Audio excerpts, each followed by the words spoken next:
which country is known to be really strong outside of Japan? Which country is really known to be very dominant? Spanish team is very, very strong, and the Italian team, in terms of actual pure physical strength, they're men, and we can train as hard as we want and as hard as it would permit us to have the strongest kata, but we do have female bodies, and like two men that are competing that are just naturally have a very big physique. They can generate power that teams that are smaller can't. And so I would definitely say the Spanish and the Italian teams are very physically strong. Yeah, I was just looking here. The Spanish team is sending 22 individuals, and the Italians are sending 18. So they're definitely there and representing.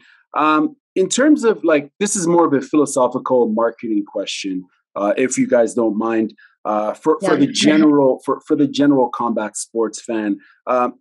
For spectators, what do they get out of watching, kata versus a fight? And how should one observe kata? And I'm asking this broadly and philosophically,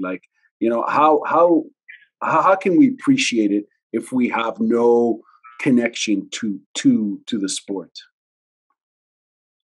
That's a good one. I know it's a loaded question. Sorry. It's actually hard to answer because, even thinking about my parents, when they first started taking me to kata tournaments, they had no idea. Yeah. They knew what they were watching because they've been part of the Judo fan club for many years. But when you don't know the technicalities of it, you can watch a kata and as a general observer be like, wow, that's a beautiful performance. Yeah. You do miss a lot of the technical needs of the sport if you don't really understand kata specifically, because you're not really from one team to the next, you're not really sure what you're watching all the time, but what is interesting is every team has their own flair on the sport, so it is really, for me, even though I know kata, like watching the whole competition to see how different teams kind of use their creativity, even though you think of it as very objectively technical, it is very interesting.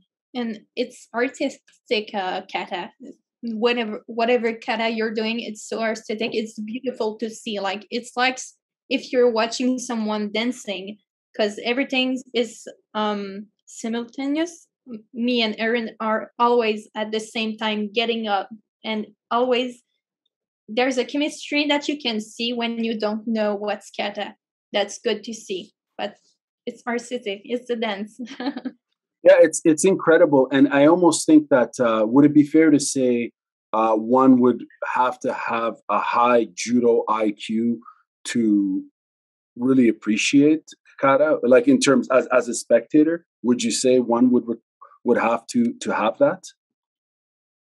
Definitely. I think that kata background, kata knowledge is definitely useful for watching kata, because I think that before I actually started kata, even at the level of just doing it for my black belt, if I watched a competition, I'd be more focused on the strengths of the throws and, the more observable outward aspects of it, so you need a kata IQ more than anything to actually really be able to appreciate it. It's once you know how hard it is, you're going to appreciate looking at the other one doing it, because you know how hard it is to get up, how hard it is to throw the person on this technique. So when you're doing it and know this, it's so beautiful to watch.